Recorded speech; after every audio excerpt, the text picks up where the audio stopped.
വളരെയേറെ ഞെട്ടലോടെ കേട്ടുണർന്ന കഴിഞ്ഞ ബുധൻ പുലർച്ചെ ഇറാനിലെ ആകാശത്ത് സംഭവിച്ചതെന്തെന്ന ആശങ്ക പലർക്കുമുണ്ട്. 176 പേരുടെ ജീവന് തന്നെ അപായമുണ്ടായ ആ രാത്രി എന്ത് സംഭവിച്ചു? ആരും അറിയാതെ പോയ ആ കാര്യങ്ങൾ ഇവയാണ്. ബുധനാഴ്ച പുലർച്ചെ തകർന്നു വീണ യുക്രൈൻ വിമാനത്തെ തങ്ങളുടെ സായുധ സേന മനഃപൂർവ്വം വെടിവെച്ചിട്ടതാണെന്ന് ശനിയാഴ്ചയാണ് ഇറാൻ അംഗീകരിച്ചത് തന്നെ. ബാഗ്ദാദിൽ അമേരിക്കൻ വ്യോമാക്രമണത്തിൽ ഇറാനിയൻ ജനറൽ ഖാസിം സുലൈമാനിയെ വധിച്ചതിന് പ്രതികാരമായി ഇറാഖിലെ 2 US സൈനിക താവളങ്ങൾക്ക് നേരെ ഇറാൻ ബാലിസ്റ്റിക് മിസൈൽ ആക്രമണം നടത്തിയിരുന്നു. ഇതിന് മണിക്കൂറുകൾക്ക് ശേഷമാണ് വിമാനം വെടിവെച്ചിട്ടത് തന്നെ. വിമാനം വെടിവെച്ചിട്ടത് ടോർ M1 മിസൈലിനെ കൊണ്ടാണ്. റഷ്യൻ നിർമ്മിത ടോർ M1 മിസൈലിൽ നിന്നുള്ള അവശിഷ്ടങ്ങൾ നേരത്തെ തന്നെ വിമാനം തകർന്ന സ്ഥലത്ത് നിന്ന് കണ്ടെത്തിയിരുന്നു. ഇതിന്റെ ചിത്രങ്ങളും പുറത്തു വന്നിരുന്നു. 1986 അവതരിപ്പിച്ച ടോർ മിസൈൽ പ്രതിരോധ സംവിധാനം നിരവധി രാജ്യങ്ങൾ ഉപയോഗിച്ചു വരുന്നുണ്ട്. ഏകദേശം 14 രാജ്യങ്ങളോളം ടോർ ഉപയോഗിക്കുന്നതായാണ് ലഭ്യമാകുന്ന വിവരം. എന്താണ് ടോർ മിസൈൽ സംവിധാനം എന്നത് പലർക്കും സംശയം തന്നെയാണ്. റഡാറിന്റെ സഹായത്തോടെ പ്രവർത്തിക്കുന്ന മിസൈൽ ലോഞ്ചറാണിത്.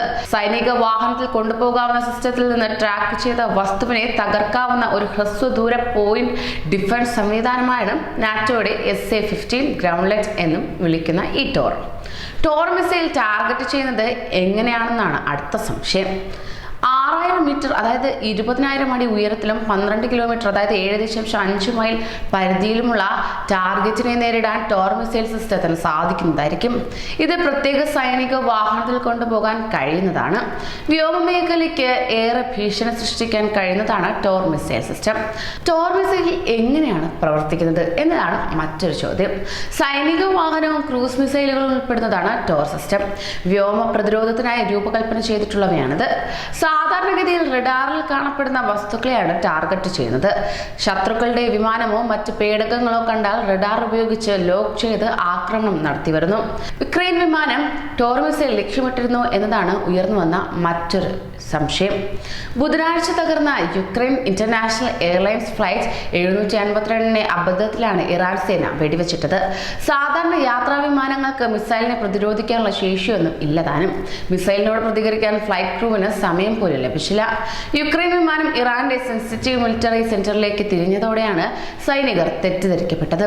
അമേരിക്കയുമായുള്ള രൂക്ഷമായ സംഘർഷങ്ങൾക്കിടയിൽ ഇറാൻ സൈന്യം വ്യോമ സുരക്ഷ ശക്തമാക്കിയിരുന്നു. എന്നാൽ വ്യോമപാത അടച്ചിരുന്നില്ല. ഇതേ തുടർന്നാണ് ലോകത്തെ ഞെട്ടിച്ച ആ ദാരുണമായ സംഭവം അരങ്ങേറിയത് തന്നെ. എന്നാൽ ഇത്തരത്തിൽ സംഭവം പൊറുക്കാനാകില്ലെന്നാണ് ഇറാൻ ജനത ആവർത്തിച്ച് പറയുന്നത്. ഇത്തരം നടപടി കൈക്കൊണ്ട സർക്കാരിനെതിരെ പ്രതിഷേധിക്കുകയാണ് ഇറാൻ ജനത. കൂടുതൽ പ്രവാസി വാർത്തകൾക്കായി ഈ ചാനൽ സബ്സ്ക്രൈബ് ചെയ്യൂ.